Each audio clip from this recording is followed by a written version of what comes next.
సార్వత్రిక సంఘములోన నన్నైక్య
చాలా ఇంట్రడక్షన్ ఇస్తూ వస్తుంది. తండ్రి ఇంట్రడక్షన్ ఎన్ని ఇచ్చినా మనిషి యొక్క హృదయం నిన్ను హత్తుకోకపోతే, నీ ఆత్మకు విధేయత చూపించావు, ఆ వ్యక్తి యొక్క జీవితము నీకు నిష్ప్రయోజనంగా ఉంటుందని కనికరించాను. ఈ వాక్యము మాకు అనుగ్రహించడమై యేసుక్రీస్తు వారి దివ్యనామం ప్రార్థిస్తున్నాను తండ్రి, ఆమేన్. ప్రియమైన దేవుని బిడ్డలారా, దేవుని వాక్యములు ఎఫెసీయులకు రాసిన పత్రిక, గలతీయులకు రాసిన పత్రిక 2వ అధ్యాయం 20వ వచనం మనం చదువుతాం. దేవుని వాక్యంలో గలతీ 2:20, క్రీస్తుతో కూడా నేను సిలువ వేయబడి ఉన్నాను, ఇకను జీవించువాడేను కాదు, క్రీస్తే నాయను జీవించు. నేను ఇప్పుడు శరీరం అందు జీవించిన జీవితం నన్ను ప్రేమించి నా కొరకు తను తాను అప్పగించుకుని దేవుని కుమారుని అని విశ్వాసం వల్ల జీవించు. దేవుడి లేఖన భాగంలో జీవించు. మన జీవితాల్లో ఈ నిర్ణయం అనేటువంటి అవసరం. ఈ నిర్ణయం అపోస్తలుడైన పౌలు చేసుకోవడానికి అతనికి ఎదురుకుండా బోధించే పెద్ద బోధకుడు ఎవరు లేరు, సేవకుడు కూడా లేదు. అపోస్తలుడైన పౌలు యొక్క జీవితం కూడా బిల్డప్ అయింది కేవలం క్రీస్తు అనే బండపైనే. ప్రతిదినము ఇలాగున దేవుని వాక్యమును బోధించేటువంటి వారు అతనికి.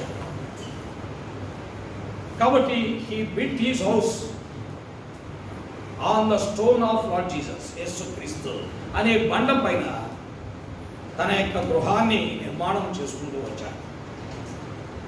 ఈ నిర్మాణములో తనకి 2 సంగతులు ఉన్నాయి. One is commitment, other is surrender. ఒకటి అంకిత భావము, రెండోది ప్రభువుకు అప్పగించుకునే గుణం. ఈ రెండింటి వల్లే తన పరిచర్య అభివృద్ధిలోనికి వచ్చింది. దేవుడి కొరకై, దేవుని మహిమ కొరకై బ్రతికాడు. ఏ వ్యక్తికైతే అంకిత భావము, అప్పగించుకునే గుణం ఉంటుందో ఆ వ్యక్తి యొక్క జీవితంలో ఆత్మీయంగా అభివృద్ధిలోనికి వస్తాడు. అయితే ఈ అంకిత భావము, అప్పగించుకునే గుణం ఎప్పుడు వస్తుంది అంటే ప్రభు యొక్క ప్రేమను అర్థం చేసుకుంటాం. లేని పక్షంలో ఏమి తిందుమా, ఏమి త్రాగుదుమా, ఏమి ధరించుకుందుమా అనే దాని కొరకై ప్రభువుని వెంబడిస్తాం. ఇవన్నీ మీకు కావాలని మీ పరలోకపు తండ్రికి తెలియదు. అందుకనే శిష్యులైన వారితో 6వ అధ్యాయంలో అపోస్తలుడు ప్రభువైన యేసుక్రీస్తు వారు మాట్లాడిన మాట. ఆయన ఏమని మాట్లాడాడు? మత్తయి సువార్త 6వ అధ్యాయంలో మనం చూస్తున్నాం. ఏమని మాట్లాడాడు? దేవుని వాక్యంలో స్పష్టంగా మనం గమనించాలి. ఏమని మాట్లాడాడు? చదవండి. 6వ అధ్యాయంలో మనం చూస్తున్నాం. దేవుని వాక్యంలో మనం గమనిస్తున్న 24వ వచనం మనం చూస్తున్నాం. ఎవడును 2 యజమానులకు దాసుడుగా ఉండనేరడని. అది ఒకరిని ద్వేషించాలి, ఇంకొకరిని ప్రేమించాలి. ఒకరిని ద్వేషించి మరొకరిని ప్రేమించాలి. అపోస్తలుడైన పౌలు అందుకనే ఆ లోకాన్ని, పాపాన్ని ద్వేషించాడు. ప్రభువైన యేసుక్రీస్తు వారిని, యేషాన్ని ప్రేమించాడు. కాబట్టి one cannot serve two masters. One cannot serve two masters. ఒకడు 2 యజమానులకు ఏం కాలేడండి? దాసుడుగా ఉండాలి.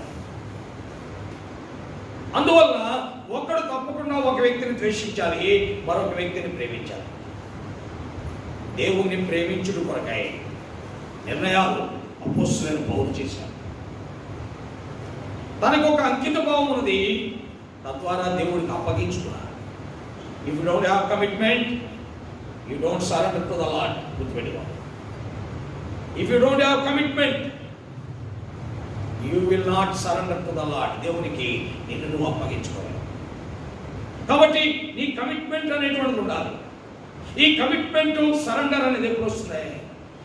As you love the lord more, ఆ ప్రభుని ఎక్కువగా ప్రేమించే కొలది వస్తుంది.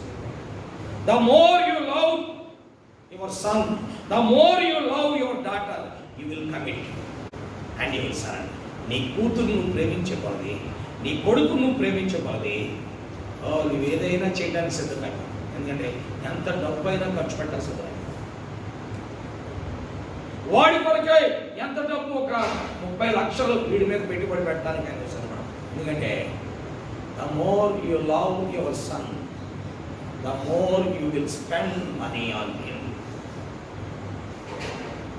అర్థమైందా? అలాగే నీవు ప్రభువుని ప్రేమిస్తే నీ కొడుకు నీ కూతురికి ఎలాగ అంకిత భావంతో అప్పగించుకున్నావో అలాగే ప్రభువుని ప్రేమిస్తే నీ ప్రభు కొరకు నిన్ను కూడా అప్పగించుకున్నావు. That's what Paul has done in his life. మీరు గమనించాలి, పౌలు చేసిన కార్యం అదే తన జీవితంలో. అందుకే దేవుని వాక్యంలో మనం చూస్తున్నాం, he has a lot of commitment and he has a lot of surrender. రెండు ఉన్నాయి తన జీవితంలో. అందుకే దేవుని వాక్యంలో అపోస్తలుడైన ప్రభువు యేసుక్రీస్తు వారు మాట్లాడుతూ 24వ వచనంలో మత్తయి సువార్త 6వ అధ్యాయంలో ఏమన్నారంటే, ఒకరిని ద్వేషించి ఒకరిని ప్రేమించాలి. కాబట్టి మీరిద్దరికీ ఉండలేదు. You cannot commit to both. రెండింటికి నువ్వు కమిట్మెంట్లో ఉండలేవు. You must reject one and you must accept the other. ఒకదాన్ని త్రోసేయాలి, మరొక దాన్ని అంగీకరించాలి. 25వ వచనం, అందువలన నేను మీతో చెప్పున్నదేమనగా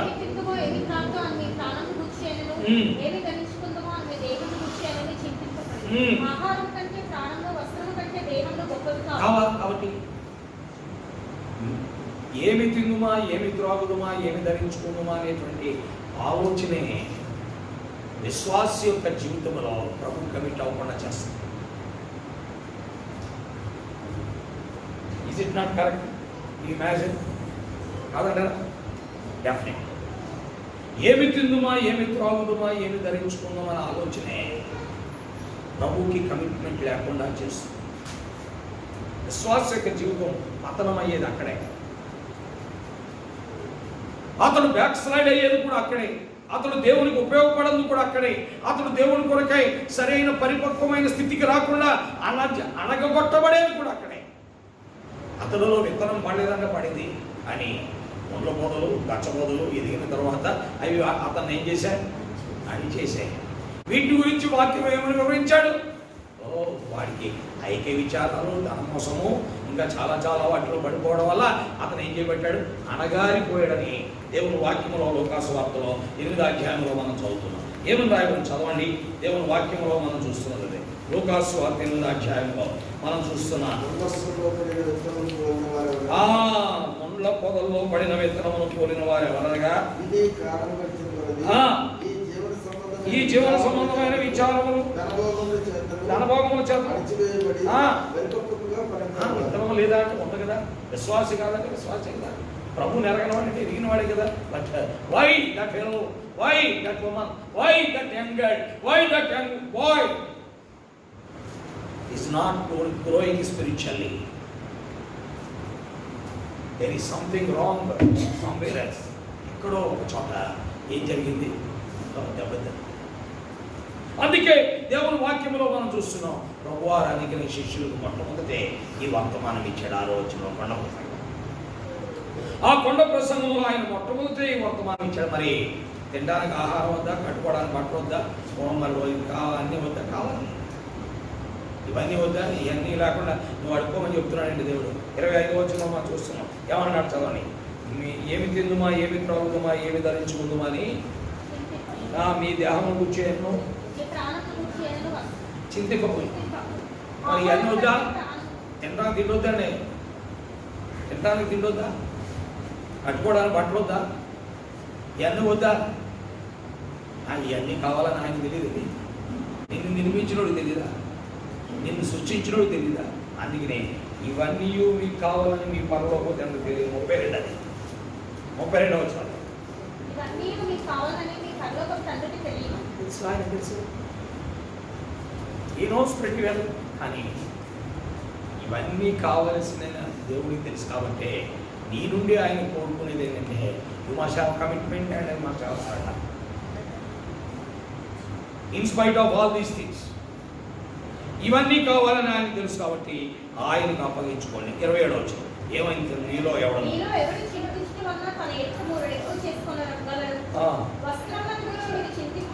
ఎందుకు అనవసరమైన వరి అయిపోతున్నాం, క్రిస్మస్ వచ్చేస్తాం, వస్త్రాలు అయిపోతాయి. అప్పుడే 22 వచ్చేసింది, 23 వచ్చేసింది, 24 వచ్చింది, 25 ఇంకా 2 రోజులే ఉందనుకుంటున్నాను క్రిస్మస్కి వచ్చింది జనం. అలా ఫోటో దగ్గరికి వచ్చేస్తాను కూడా అయిపో, అప్పుడే 27 అయిపోతుంది, 26 అయిపోయింది, 28 అయిపోయింది, ఇంకా ఏం తెలియదు పరిస్థితి అని అలజడి పడిపోతా ఉంటుంది క్రైస్తవులు. ఎందుకంటే ఈ క్రిస్మస్ వరకు ఈ హృదయం అంతా కూడా బరువెక్కిపోయినట్టుగా ఉండి ముఖం అంతా దిగులతో ఒక రకంగా ఉంటారు. ఎదురు వ్యక్తికి ఎలా కనపడతారంటే ఆల్మోస్ట్ ఇంకా 2 నిమిషాలు ఇతను సిలువు తీసుకెళ్తున్నట్టుగా ఉంటాడు. ఇంకొక 2 నిమిషాల్లో లేక ఒక 2 గంటల్లో ఇతను గొల్గతా కొండకు తీసుకెళ్తున్నట్టుగా ముఖం కనపడతారు. దేని కొరకు ఇదంతా? వస్త్రాలు. దేని కొరకు అడిగినంత ప్రభు చెప్తున్నాడు, వస్త్రాలు కొరకు. ఎన్ని భయంకరమైన పరిస్థితులు దేవుని వాక్యంలో మనం చూస్తున్నాం. చదవండి, ఏమి రాయబడతాం?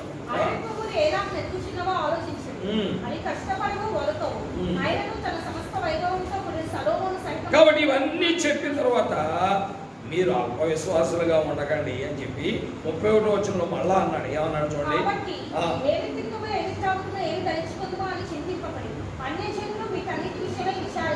ప్రభువు నమ్ముతుంది ఎందుకు? నీవు నేను ప్రభు నమ్ముతుంది ఎందుకు అన్నట్టుగా ప్రభు మాట్లాడతాడు.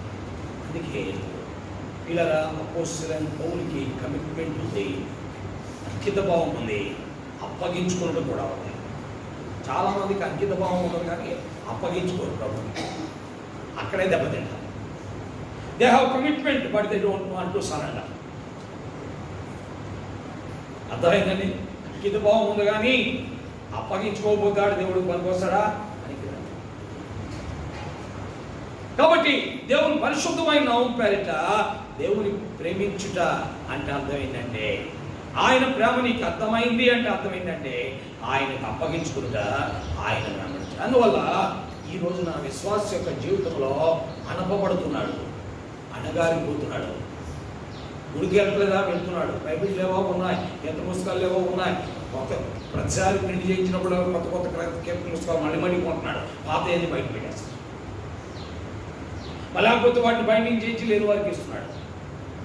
బైబిల్స్ ఉన్నాయి, కీర్తన పుస్తకాలు ఉన్నాయి, వాగ్దానం కార్డులు ఉన్నాయి, ఇంటి నిండా వచ్చేసి ఫోటో కార్డులు ఉన్నాయి, క్యాలెండర్లు ఉన్నాయి. ఇంకా చెప్పాలంటే నానా రకాలైన పెద్ద పెద్ద దైవజనుల యొక్క పుస్తకాలు కూడా ఇంట్లో ఉన్నాయి, వారి యొక్క సాక్ష్యాలు కూడా ఇంట్లో ఉన్నాయి. మరి వాట్ ఈస్ ల్యాకింగ్? ఏంటి కొదువుగా ఉన్నది? ఏమిటి కొదువుగా ఉన్నదంటే ఇదే కొదువుగా. ఏంటది?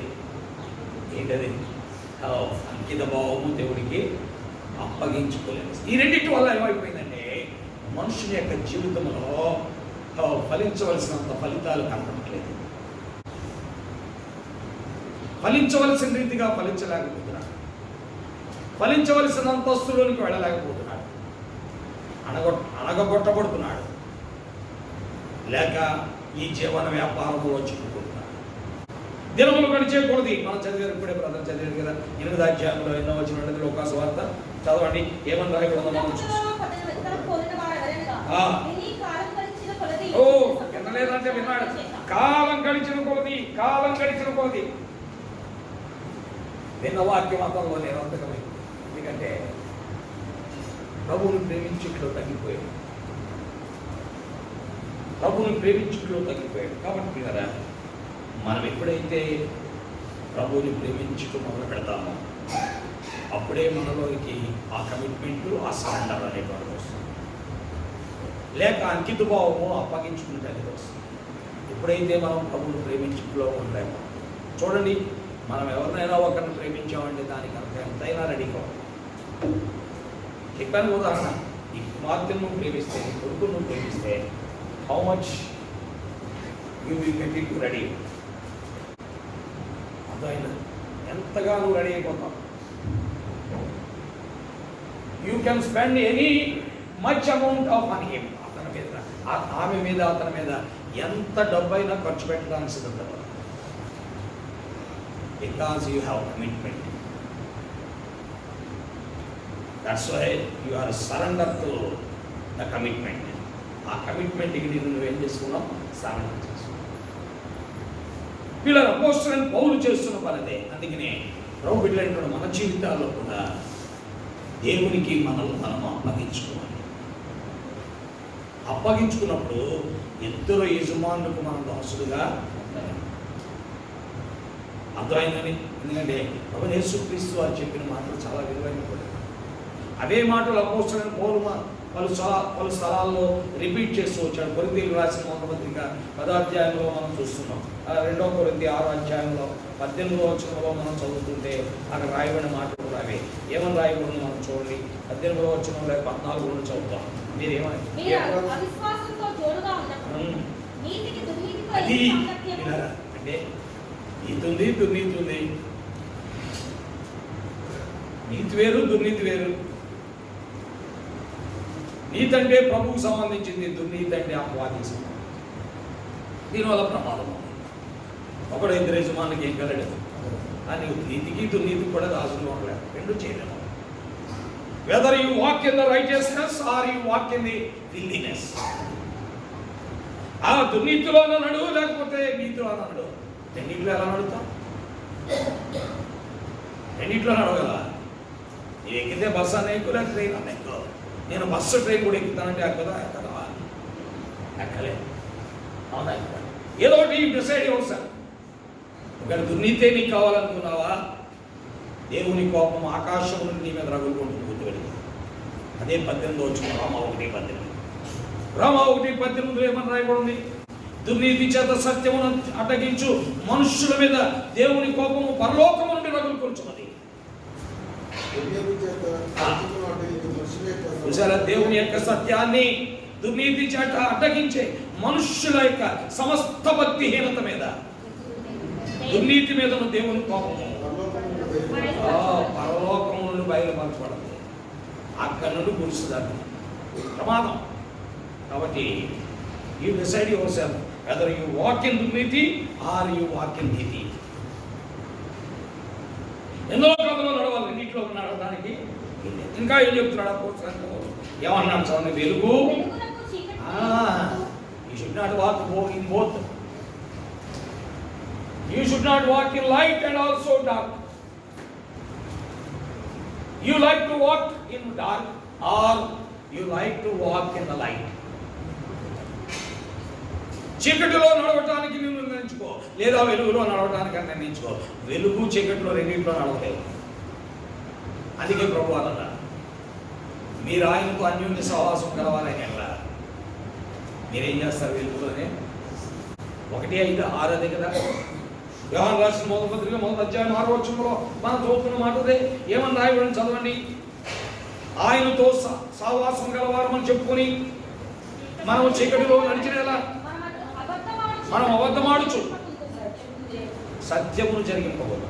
ఉందండి 6వ వచనం. ఆయనతో సహవాసం గలవారు అని చెప్పుకొని మనం చీకటిలో నడిచినేలా మనం అబద్ధమాడుచు సత్యమును జరిగింపకూడదు.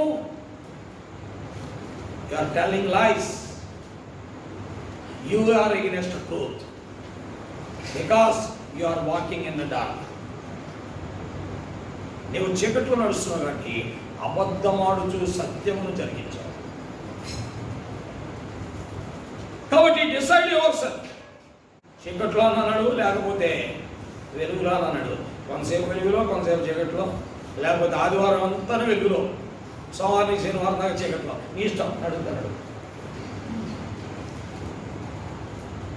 అలా కుదరదని దేవుడు ఇష్టపడతాయి. ఆదివారం అంతా నీతిలో, సోమవారం నుండి శనివారం దాకా దుర్నీతిలో. నా ఇష్టం అన్నాడు. దేవుని వాక్యంలో మనం చూస్తున్నాం. 3వది చదవండి. దేవుని వాక్యంలో క్రీస్తుకు బెలియాలతో ఏమి అది క్రీస్తుకి దెయ్యానికి సంబంధం లేదు. అపవాదికి ప్రభుకి సంబంధం లేదు.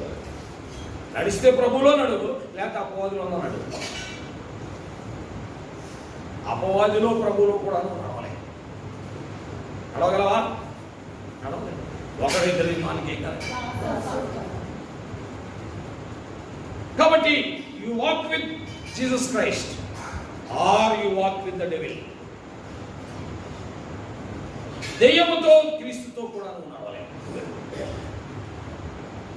బెలియాలు అంటే అపవాదికి మరొక పేరు. అపవాదికి చాలా పేర్లు ఉంటాయి. బెలియాలు ఉంటుంది, బుద్ధోనని ఉంటుంది, బైబిల్లో ఉన్నాయి.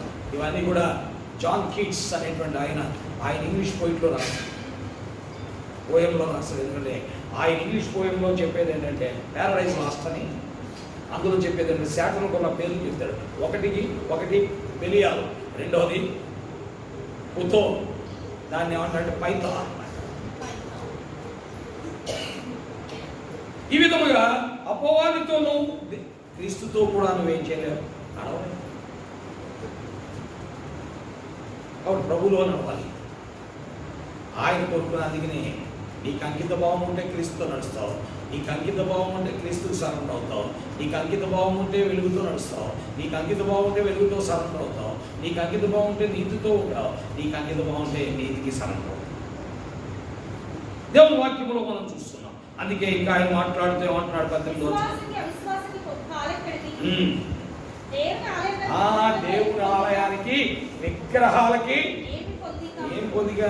దేవుని ఆలయం అంటే అది జీవం కలిగింది, అక్కడ విగ్రహాలు ఉండకూడదు. ఈ ఆలయం వారు గుడిలోకి వెళ్తే మొత్తం అన్ని విగ్రహాలే, గేటు దగ్గర నుంచి ఆ ఎండింగ్ దాకా విగ్రహాలు.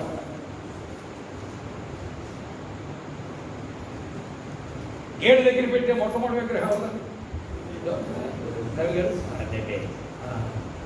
సంతోషం.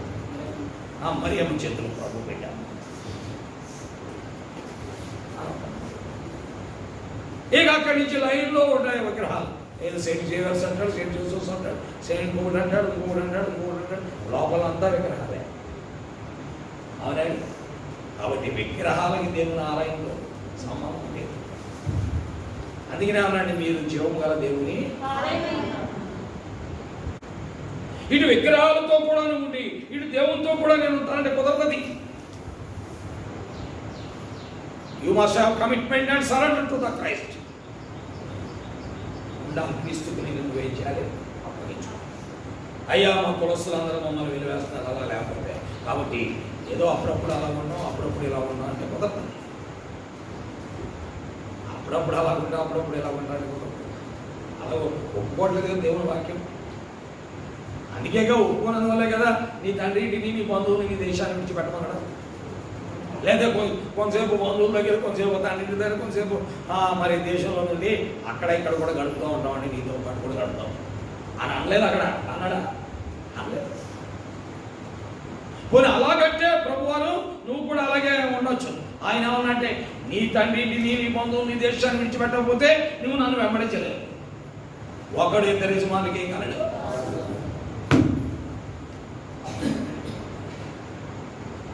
కానీ మనం రెండు విధాలుగా ఉన్నాం. అందుకనే చాలా ప్రమాదం. ప్రియులారా, దేవుని యొక్క పరిశుద్ధమైన నామం పేరిట అందుకనే ప్రభువును వెంబడించి, ప్రభు కొరకై నిర్ణయాలు చేసి, నన్ను ప్రేమించి నా కొరకు తాను అప్పగించుకున్న దేవుని కుమారుని యందు విశ్వాసంతో క్రీస్తుతో కూడా నన్ను సిలువైపడి ఆయన కొరకై నేనేం చేస్తాను, రెండు ధన్యతలు చెప్పాడు ప్రభువారు. ఒకటి, నీతి కొరకు ఆకలి దప్పులు గలవారు ధన్యులు, వారు తృప్తిపరచబడరు. రెండోది, నీతి కొరకు ఆకలి దప్పులు గలవారు ధన్యులు, వారు హింసించబడరు. నీతి మీద రెండు చెప్పాడు ఆ ధన్యతల్లో. మీరు చూసుకొని ఇంటికి వెళ్ళారు. 5 అధ్యాయం. నీతి కొరకు హింసించబడి వారు ధన్యులు. కాబట్టి నీతి కొరకు ఆకలి దప్పులు గలవారు తృప్తిపరచబడతారు. దేవుని నీతి కొరకై నువ్వు నిలబడితే నీకు ఆహారం పెడతాడు, ప్రాణానికి బాధ, నీకు తినడానికి ఆహారం, తాగడానికి నీళ్లు, కట్టుకోవడానికి బట్టలు కూడా ఇస్తాడు. నీతి కొరకు నువ్వు ఆకలి దప్పుతాడు. ఆయన విడిచిపెట్టండి. ఆయన నిన్ను పడుగు వర్గంగాను లేక దిగంబరుడు కానీ ఎందుకు పనికిరాడు చేయగలగాలి. నీతి కొరకు ఆకలి దప్పులు కలిగి దేవుని మందిరంలో దేవుని సేవలో ట్రైనింగ్ అవుతున్నటువంటి గెహాజీ ద్వంద్వత్వం కలిగి ఉన్నాడు. ఎలీషామో ఏకత్వంలో ఉన్నాడు. గుర్తుపెట్టుకో. గెహాజీకి ఏముందంటే అటు ఉంది, ఇటు ఉంది. అలాగే గెహాజీ, ఎలీషాకు ఒక్కటి ఏకదృష్టి. ప్రభువే అనవసరం మరి దాడి కదా. తర్వాత మిగతా వాటి సంగతి ముఖ్యం కాదు. మనకు ముఖ్యం ఎవరు? ఒకే మందిరంలో ఉన్నటువంటి వారు, ఒకే చోట ట్రైనింగ్ అవుతున్నటువంటి వారు ఎట్లా కూడా, అలాగే ఒకే గర్భంలోంచి వచ్చారు ఇస్సాకు, ఇష్మాయిల్. ఒకటి లోకంలో పనిమానంలో తిరుగుతున్నాం కూడా ప్రముఖం. దేవుని బిడ్డలారా, ఈ రోజున సంఘములో కూడా ఇష్మాయిలీలు ఉంటారు, ఇస్సాకులు ఉంటారు. సంఘములో కూడా గెహాజీలు ఉంటారు, ఎలీషా కూడా. ఎలీషా అంటే committed man, is a surrender to the lord.